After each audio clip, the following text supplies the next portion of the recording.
first I want to go on into like how can someone maybe if they don't have a life event that triggers the awakening, how can they spark an awakening in your mind, for themselves? It all comes down to internal motivation and internal intent. Complacency kills. General Manager said complacency kills when we're on the battle space, right? Remember they had it graffitied on all these high barriers, right? Complacency kills. If you utilize that philosophy or that mantra in regular life, complacency will kill dreams. So a lot of guys in the military, a lot of guys in these jobs, when I looked around the room, I saw guys that were complacent. They didn't look happy at all, at all. But you know what? It pays a check. I know the people. I'm gonna go to my little cubicle. So they complacent. Not everyone is going to be a Quinton and sit there and travel the world, be the wanderer, and do that. It has to be internally driven. But also, it's no one's gonna be like me. That's gonna be go to Kofu. I have a place in Kofu, Japan. I look at Mount Fuji every single morning when I meditate. Not everybody's gonna be like that. Only few are chosen. A lot of scriptures talk about. It. A lot of things talk about that. Right. So how it Quentin, you gotta accept it. It's not for everybody. It's not. It's just what I've concluded. It's not for everybody. In the healthcare facility vicinity, we can't save everybody because everyone is not Mm. going to. One of the biggest things they teach us is not everyone's going to follow the protocols. Not everyone's going to have the discipline to, like you said, gluttony is an epidemic. It's a global epidemic. Now, there's a lot of things that tie into that as far as the food and the food being bioengineered to Deliberately, absolutely. bypass certain leptin responses, which satiate you. And I won't get that. That's a whole different deep dive. But yeah, so I understand. So the part of me is empathetic, so realizing, okay, all right, these people are having the cards stacked against them. However, if I can do it, if Quentin can do it, other people can do it, you can do it too. But also, you got to accept, okay, there's going to be a population that's just not going to do it. So, got that population. The people that are on the fence, they got to trust themselves. So when they come into that unsettled area and they're not complacent, they're not satisfied with that in life, that's really the catalyst of it. You're not satisfied with your current state of existence. Period. It's the only way I can really describe it. Um, and so what was the catalyst for me in the military? It matriculated. It matriculated its way because in 2010, when I was at the School of Infantry, I was actually going to get out the military. I was going to go to Thailand and I was going to become a professional kickboxer. I was doing Muay Thai. I was fighting Muay Thai at the time. And I was going to go there. I actually whiteboarded. Me and one of my platoon sergeants whiteboarded it. And I did it economic. I said, okay, if I stay in the military, I'm going to become a commissioned officer. I'm going to do X, Y, and Z. And I did all the finances. Boom, boom, boom, boom. And I said, if I go to Thailand, which I was leaning towards a lot, and I whiteboarded. And I was going to do that, right? But that was my mind starting to click and realize, okay, there's other things outside of the Marine Corps. I'm going to do something totally different than this. When I'm done, I was saying at the 10-year mark, okay, this is not going to be my existence. I'm not going to be a guy that's going to be a contractor hanging around the military. I'm going to do something else. So that started. Then I started going to school.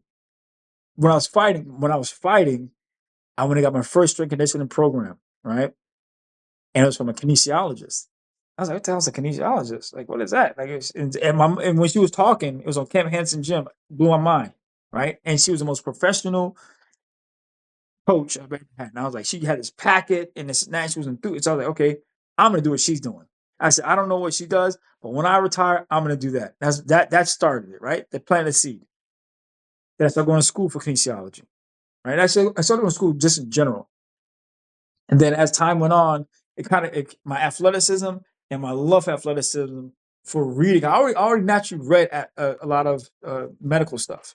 They began to marry up, right? They began to slowly marry up, right? And then here's how they say, Neville Goddard says it. When your mindset begins to shift, you will begin to find things in natural life that resonates and tells you you're on your right path. Mm. People start saying, man, you're really smart with this workout stuff. First, it was like, you're in great shape. Remember, my mindset wasn't there to become a practitioner, a healthcare practitioner. It's just I want to be the baddest Marine, right? So everyone was, yeah, man, you're in great shape, man. Once I started moving towards the academia, people started seeing my gifts. They started correlating, man, you should do this, man. Man, when you retire, I'll come to your practice. I'll become da. Then I started saying, okay, maybe there's something to this. And right before I got out, Vincent Cody Dixon, he had a sciatica issue. He came to me, and I actually fixed it. I gave him a whole write up, and he's like, "Hey man, see, you're good." I think he was also doing a little psyop, so he was getting me to really realize and recognize my potential. You know what I mean? But it did. There's a It plan did the there. job. Yeah, but it did the job, right? Yeah, yeah. It boosted my confidence, and then so that's how I got out. But what got me the next phase was I had a buddy that was going through some stuff, and he called me up, and this guy was a monster, and he was going through some things, and I said, "All right, there is a definite need for a person with my capabilities to at least address a lot of the issues I see." Right now, as a kinesiologist, that is my formal title. Exercise physiologist, kinesiologist, that's my formal title. But I am a healthcare practitioner. And so I take a biomechanical, physiological, and a psychological assessment of all humans that I come in contact with, right?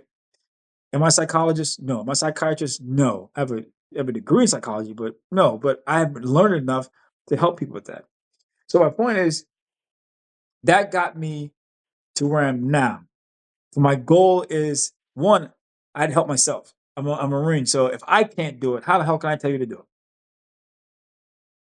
I'm a walking billboard.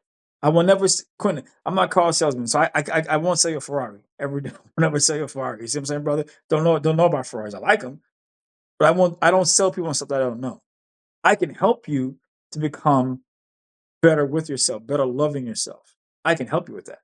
I had to go through that. You see what I'm saying? I can help you get into great shape. And so tying all this into longevity. So I knew that where I was going, and I was seeing people because as I'm sitting in the room, I'm seeing people that are dying at 55 of a heart attack. This guy's stressed out of his mind. This guy's not gonna live past 60. I started saying, okay, I'm not gonna be like any of these people in this room. All right. Because all of was around me in the room. I started re-looking at it wasn't really I didn't really take the initiative to like look at longevity. It was just overall health and wellness, right? And it kind of matriculated into longevity because now I started looking at the Okinawans. I said, okay, what is it about these people that has them living for a long time? And talking to Crystal Burnett, big shout out to her.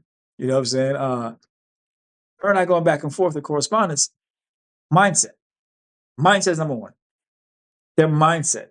They have a very shogunai, which means it's kind of like they accept stressors in their life, but they don't ruminate on it. They have positive circles. They're always outside in the sun. They tend in their land. They eat within their range of eating. They don't overeat. They don't get into the gluttony thing, right? And so, and ironically enough, what my book talks about with the mindset, positive circles, hormones, functional fitness, supplements, and nutrition, it all healthy, long living societies and cultures all have those pillars. Yeah, I wasn't cheating. I wasn't taking a look at their notes. It just so happened. I was like, wow. That's when I knew spiritually aligned. Okay, I'm going on the right path. Hmm. So for longevity, you got to have the right mindset. You got to learn how to accept failure. You got to learn how to accept adversity in an optimistic, realistic way, not in a "don't worry, be happy." No, address it. Marcus Aurelius has a thing where I wrote into my part to my journal. It's in Latin. I can't remember the Latin phrase, but basically, everyone has troubles. So when I write in my journal, don't ignore the trouble. Embrace it. Find a solution for it. Once you write it out, it's done. There's no need to go back and reference and keep referencing. That's rumination now. You see what I mean? The Yeah. Japanese, the Okinawans, they have that. Once they address it, they ain't going back to it. Yeah. They're not talking Yeah. about it again. It's done. That keeps you mental clarity. It reduces the stress. What's going on, guys? If you like that clip right there, you will love the full interview. You can check that out right there. I'll see you on the next video. Oh, and subscribe because we got a lot of big things coming up in the near future.